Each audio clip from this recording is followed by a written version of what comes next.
Hi friends, ഇന്ന് discuss ചെയ്യാൻ പോകുന്ന പേപ്പർ ഒരു ബൈ ട്രാൻസ്ഫർ എന്ന് പറയുമ്പോൾ ക്ലർക്കാണ്. Okay, normal clerk by transfer പോസ്റ്റാണ്. പക്ഷേ 1 മുതൽ 100 വരെയുള്ളത് നോർമൽ ഈ 10th ലെവൽ എക്സാമിനൊക്കെ ചോദിക്കുന്ന മെയിൻ എക്സാമിനൊക്കെ ചോദിക്കുന്ന ടൈപ്പ് ക്വസ്റ്റ്യൻസ് ആണ് കേട്ടോ. 1 മുതൽ 100 വരെയുള്ള ക്വസ്റ്റ്യൻസ് നോക്കേണ്ടതാണ്. GK പാർട്ടുണ്ട്, ഇംഗ്ലീഷ് ഉണ്ട്, മലയാളം ഉണ്ട്, മാത്സ് ഉണ്ട്. ഓക്കെ, സാധാ ഒരു ക്വസ്റ്റ്യൻ പേപ്പർ തന്നെ, പക്ഷേ ബൈ ട്രാൻസ്ഫർ ആയിരുന്നു മാത്രം. എന്തായാലും നമുക്ക് ഇതിലെ ക്വസ്റ്റ്യൻസ് നോക്കാം. അതിന് മുമ്പായിട്ട് ക്വസ്റ്റ്യൻ ഞാൻ താഴെ കൊടുക്കുന്നുണ്ട്.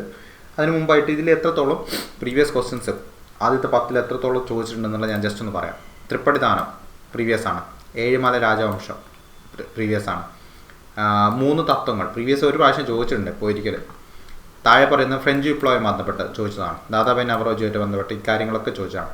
നാറ്റോ ഇത് കറണ്ട് അഫെയർ ആണ്. മാംഗനീസ് ഉൽപ്പാദനം ഇത് ക്വസ്റ്റ്യൻ ഡിലീറ്റഡ് ആണ്. പിന്നെ കിഴക്കൻ തീരസമതലം ഇത് ഞാൻ ഇന്നലെ കൂടി ഒരു പ്രീവിയസ് ഇയർ ക്വസ്റ്റ്യൻ പറഞ്ഞിട്ടേ ഉള്ളൂ. അടുത്തതായിട്ട് ശീതജല പ്രവാഹം ചോദിച്ചതാണ്. ഡോക്ടർ കാറ്റ് എന്നാൽ ഇത് പ്രീവിയസ് ക്വസ്റ്റ്യൻ ആണ്. Okay, universal fibre previous year question ആണ്. ചന്ദ്രഗുപ്ത റിഡ്ജ് ഒന്നും പ്രീവിയസ് അല്ല, അതൊക്കെ അത്രത്തോളം പ്രീവിയസ് ആയിട്ട് കണ്ടിട്ടില്ല. ഹരിത വിപ്ലവത്തിൻ്റെ നേട്ടങ്ങൾ ഓക്കെ ഇതിൽ തന്നെ ഇല്ലേ. ആദ്യത്തെ 10 എടുക്കുമ്പോൾ തന്നെ ഏകദേശം ഒരു 5-6 ക്വസ്റ്റ്യൻസ് എന്താണ് പ്രീവിയസ് ആയിട്ട് ചോദിച്ചതാണ്.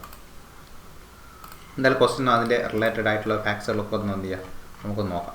ഒന്നാമത്തെ ക്വസ്റ്റ്യൻ എന്താ? തൃപ്പടിദാനം നടന്ന വർഷം. ഇതിൽ വർഷമല്ല, ഇതിൽ 1750 പഠിച്ചാൽ മാത്രം പോരാ. 1750 എന്താണ്, ഏത് ദിവസമാണ് നമ്മൾ എന്ത് ചെയ്യണം ഒന്ന് നോക്കണം. സോ 1750 ജനുവരി 3 കേട്ടോ. അത് 3 എന്നുള്ള കിട്ടുമ്പോൾ 3 കിട്ടും നിങ്ങൾക്ക്. 3 എന്നുള്ള തൃപ്പടിദാനത്തിൻ്റെ 3 എന്നുള്ളത് ഓർത്ത് വെച്ചാൽ 3 കിട്ടും.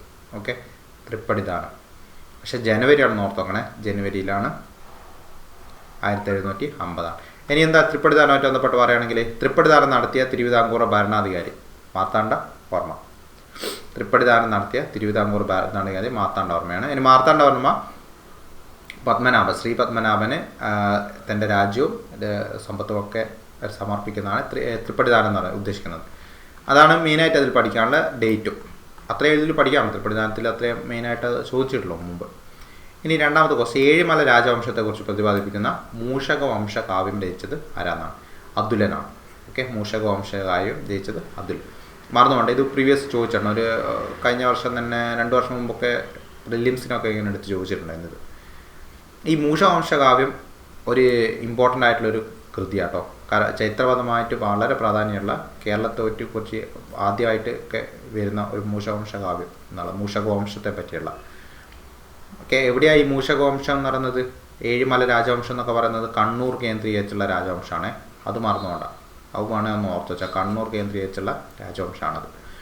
ഇനി 17-ാം നൂറ്റാണ്ട് ഇതിൽ കുറച്ച് ബുക്കുകൾ നമുക്ക് പഠിക്കാം. പ്രത്യേകിച്ച് SCERT-യിലൊക്കെ ടെക്സ്റ്റ് ബുക്കിൽ കറക്റ്റായിട്ട് എന്ത് ചെയ്യുന്നുണ്ട്, കുറച്ച് ബുക്കുകൾ ഈ പ്രാചീന മലയാളമായിട്ട് ബന്ധപ്പെട്ടൊക്കെ ചോദിച്ചിട്ടുണ്ട്. അപ്പോൾ 17-ാം നൂറ്റാണ്ടിൽ ക്വാസി മുഹമ്മദ് രചിച്ച മലയാള കൃതിയാണിത് മുഹിയുദ്ദീൻ മാല. അതെങ്ങനെ ഓർത്ത് വെക്കുക? കാശ് ഉണ്ടെങ്കിൽ മാല വാങ്ങിക്കാൻ പറ്റും എന്നുള്ള ഓർത്ത് വെച്ചാൽ മതി. മാലയ്ക്കൊക്കെ നല്ല കാശാണെന്നുള്ള ഓർത്ത് വെച്ചാൽ ക്വാസി മുഹമ്മദ് മുഹിയുദ്ദീൻ മാല. കാരണം അതേപോലെ പേര് വരുന്ന കുറച്ച് പേരുകളുണ്ട്. ഇത് അടുത്ത് നോക്കുക നിങ്ങൾ. തുഫത്തുൽ മുജാഹിദീൻ ഷെയ്ഖ് സൈനുദ്ദീൻ്റെ ബുക്കാണ്. ഓക്കെ, ഷെയ്ഖ് സൈനുദ്ദീൻ തുഫത്തുൽ മുജാഹിദീൻ. മുവാഹിദിനല്ല, അത് വേറെ ആളാണ്. തുഫത്തുൽ മുജാഹിദീൻ ഷെയ്ഖ് സൈനുദ്ദീൻ.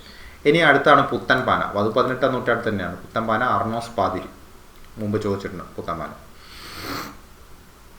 ഇനി മൂന്നാമത്തെ ക്വസ്റ്റ്യൻ എന്താ? രാഷ്ട്രത്തിൻ്റെ പുനർനിർമ്മാണത്തിനുള്ള 3 തത്വങ്ങളായ സ്വാൻ മിൻ ചൂയി നടപ്പാക്കിയ ഭരണാധികാരി.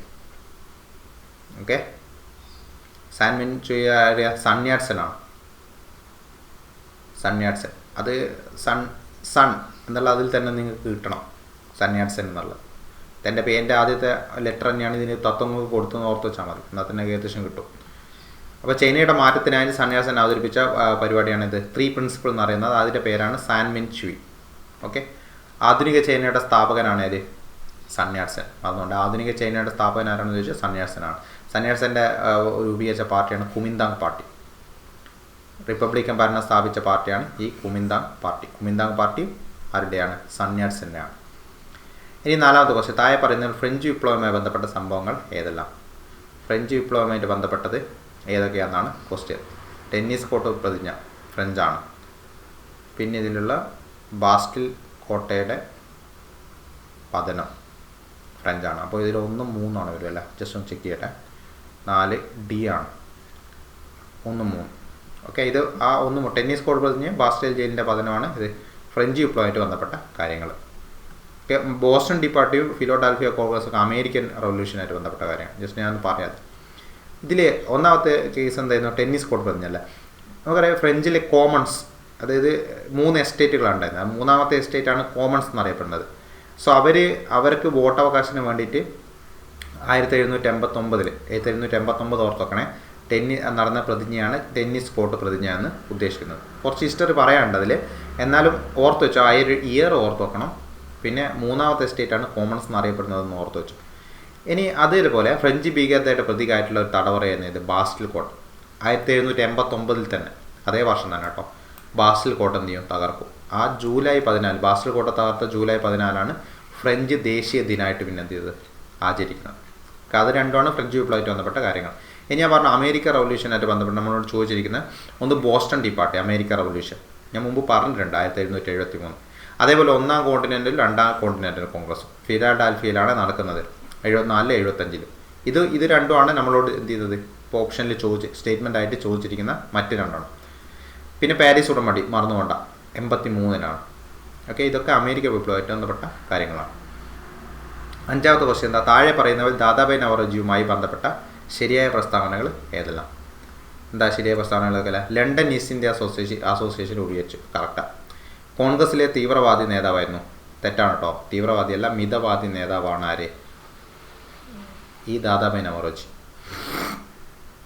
3 തവണ INC പ്രസിഡന്റ് ആയിട്ടുണ്ട്, കറക്റ്റാണ്, 3 തവണ ആയിട്ടുണ്ട് കേട്ടോ Dadabhai Naoroji. Poverty and British rule in India എന്നൊക്കെ ഉദ്ധരിച്ചു. അപ്പോൾ ഇതിൽ 1, 3, 4 ശരിയായിട്ടുള്ളത്, ഓപ്ഷൻ C ആണ്. ഇനി ദാദാഭായ് നവറോജിയായിട്ട് ബന്ധപ്പെട്ട് ഞാൻ പറയാറുണ്ട്, മുമ്പേ ക്വസ്റ്റ്യൻ പേപ്പേഴ്സ് ഡിസ്കസ് ചെയ്യുമ്പോൾ പറയാറുണ്ട്, ഇന്ത്യയുടെ ദേശീയ വരുമാനം പ്രതിശീർഷ വരുമാനം ആദ്യമായിട്ട് കണക്കാക്കിയതാരാണ്, ദാദാഭായ് നവറോജിയാണ്. ഈ കോൺഗ്രസിന് ആദ്യത്തെ പേര് നിർദ്ദേശിച്ചത് അദ്ദേഹമാണ്. കോൺഗ്രസിൻ്റെ 2ാമത്തെ പ്രസിഡന്റ് അദ്ദേഹമായിരുന്നു 1886. 85 നിങ്ങൾക്കറിയാം WC ബാനർജിയാണ്. 86 ദാദാഭായ് നവറോജിയാണ് INCയുടെ പ്രസിഡന്റ് ആവുന്നത്. ഇനി ബ്രിട്ടീഷുകാരുടെ സാമ്പത്തിക ചൂഷണത്തിന് ദൂരത്തിനെതിരെയാണ് അദ്ദേഹം എന്ത് ചെയ്യുന്നത്, ഈ സാമ്പത്തിക ചോർച്ച സിദ്ധാന്തം ആവിഷ്കരിക്കുന്നത്. ഇതേപോലെ തന്നെ ഒരു സാധനം കൂടി ഉണ്ട്, അതും അദ്ദേഹത്തിൻ്റെ തന്നെ കേട്ടോ, മസ്തിഷ്ക ചോർച്ച സിദ്ധാന്തം എന്ന് ചോദിച്ചാലും ആര് തന്നെയാണ്, ദാദാഭായ് നവറോജി തന്നെയാണ്. 6ാമത്തെ ക്വസ്റ്റ്യൻ, നാറ്റോയുടെ പുതിയ സെക്രട്ടറി ജനറൽ പറഞ്ഞുകൊണ്ട് ഇപ്പം മാർക്ക് റൂട്ടേ തന്നെയാണ്. കറണ്ട് അഫെയർ ആകുമ്പോൾ മാറി വരുന്നുണ്ട്, നിങ്ങൾ മാറ്റിയിട്ട് പഠിച്ചോണം. ഈ നാറ്റോ എന്താ, നോർത്ത് അറ്റ്ലാന്റിക് ട്രീറ്റി ഓർഗനൈസേഷൻ 1949 വന്നത്. ബ്രസൽസ് കേട്ടോ, നാറ്റോയുടെ ആസ്ഥാനം ചോദിക്കാറുണ്ട്, നാറ്റോയുടെ ഹെഡ് ക്വാർട്ടേഴ്സ് ബ്രസൽസ്. അതേപോലെ എങ്ങനെയാണ് രൂപീകരിച്ചത്, ഇത് ശീതകാല യുദ്ധത്തിൽ അമേരിക്കൻ്റെ നേതൃത്വത്തിൽ രൂപീകരിച്ച പടിഞ്ഞാറ് രാജ്യം കണ്ട ശക്തിയാണിത് നാറ്റോ. ഇതിന് ബദലായിട്ട് എന്ത് ചെയ്യുന്നുണ്ട്, USSR ഒന്ന് രൂപീകരിച്ചിട്ടുണ്ട്, അതാണ് വാഴ്സാ പാക്ട്. ഇതേ ടൈമിൽ USSR രൂപീകരിച്ചാണ് വാഴ്സാ പാക്ട് ഒന്നും ഇപ്പോൾ ഇല്ല. USSRൻ്റെ നേതൃത്വത്തിൽ രൂപം കൊണ്ട സംഘടനയാണ് ഇത് വാഴ്സാ പാക്ട്. നാറ്റോയുടെ ബദലായിട്ട് കമ്മ്യൂണിസ്റ്റ് രാജ്യങ്ങളുടെ സംഘടനയാണ്. 7ാമത്തെ ക്വസ്റ്റ്യൻ ഡിലീറ്റഡ് ആണ് കേട്ടോ, ക്വസ്റ്റ്യൻ ഡിലീറ്റഡ് ആണ്. ഇതിൽ ആൻസർ ഇല്ല. മാംഗനീസ് ഉൽപ്പാദനത്തിൽ ഏറ്റവും മുന്നിൽ നിൽക്കുന്ന സംസ്ഥാനം മിക്കവാറും മധ്യപ്രദേശൊക്കെയാണ് വരാറുള്ളത്. ഓക്കെ, അത് മാറി വരുന്ന ടൈമിൽ, അതായത് ഇയർ വൈസിൽ മാറി വരുന്നുണ്ടെങ്കിൽ നിങ്ങൾ മാറ്റി പഠിച്ചോ. എന്തായാലും ഈ ക്വസ്റ്റ്യൻ ഡിലീറ്റഡ് ആണ്. ഈ മാംഗനീസുമായിട്ട് ബന്ധപ്പെട്ട് ഈ ടെക്സ്റ്റ് ബുക്കിൽ ഒരു ടേബിൾ ഉണ്ട്, +1+2 ടെക്സ്റ്റ് ബുക്കിൽ ഖനന മേഖലകളുടെ ഒരു പേര്. ഒഡീഷയിലുള്ളത് ഏതൊക്കെയാണ്, സുന്ദർഗഡ്, പേര് ഓർത്ത് വെക്കണേ, സുന്ദർഗഡ്, കൊരാപുട്ട്, ബൊലങ്കിയർ. അതേപോലെ കർണാടകയിലുള്ള ധാർവാർ, പിന്നെ എന്താണ് ചിക്മംഗലൂർ, ശിവമോഗ, ചിത്രദുർഗ കർണാടകയിൽ, മഹാരാഷ്ട്രയിലെ രത്നഗിരി. ഇതൊക്കെ നിർബന്ധമായിട്ട് ഓർത്തണം. ഇതൊക്കെ ഇടയ്ക്ക് ചോദിക്കുന്നതാണ്, ഇടയ്ക്ക് ചോദിക്കാറുണ്ട് എവിടെയാണ് വരുന്നതെന്നുള്ളത്, ആ ഒരു സ്റ്റേറ്റ് ഏതാണെന്നുള്ളത്.